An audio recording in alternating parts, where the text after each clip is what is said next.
വയനാട്ടിൽ പെട്ടെന്ന് എത്താൻ വേണ്ടിയിട്ടുള്ള ടണൽ പ്രോജക്ട് അതിനെയൊക്കെ ഞങ്ങൾ എതിർത്തു, ശക്തിയായി ഞങ്ങൾ എതിർത്തു. ഒരു സംശയം, നാഷണൽ ഹൈവേ പൂർത്തീകരിച്ച് ഉദ്ഘാടനം ചെയ്യാമെന്നാണ് മുഖ്യമന്ത്രി കരുതുന്നതെങ്കിൽ ഒരടി പോലും നിങ്ങൾക്ക് മുന്നോട്ട് പോകാൻ കഴിയില്ല. ഈ സമരത്തിന് ഞങ്ങൾ പിന്തുണ നൽകും. അതിന് ഐക്യദാർഢ്യം പ്രകടിപ്പിച്ചുകൊണ്ടുള്ള പരിപാടികൾ കൂടി UDF-ന്റെയും കോൺഗ്രസിന്റെയും നേതൃത്വത്തിലുണ്ടാകും. ഈ തീരദേശ ഹൈവേയിലേക്ക് പോകുന്നത് ശരിയല്ല. ഗവൺമെന്റ് ഇത് പുനഃപരിശോധിക്കണം. ഇത് പ്രായോഗികമല്ല.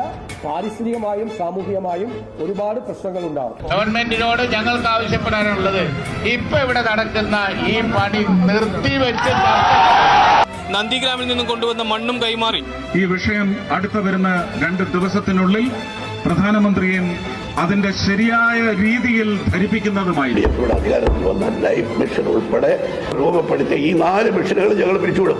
ഫോണിന്റെ ഉദ്ഘാടനവുമായിട്ടോ അതിനനുബന്ധ ചടങ്ങുകളായിട്ടോ ഒരു കാരണവശാലും പ്രതിപക്ഷം സഹകരിക്കില്ല. വരാനിരിക്കുന്ന ദിവസങ്ങളിൽ 4 അഴിമതികൾ കൂടി, പ്രധാനപ്പെട്ട 4 അഴിമതികൾ കൂടി കഴിഞ്ഞ സർക്കാരിന്റെ കാലത്ത് പുറത്തു വരാൻ പോവുകയാണ്. കേരളയിൽ സിൽവർ ലൈൻ പദ്ധതി കേരളത്തിൽ നടത്താൻ അനുവദിക്കുന്ന പ്രശ്നമില്ല.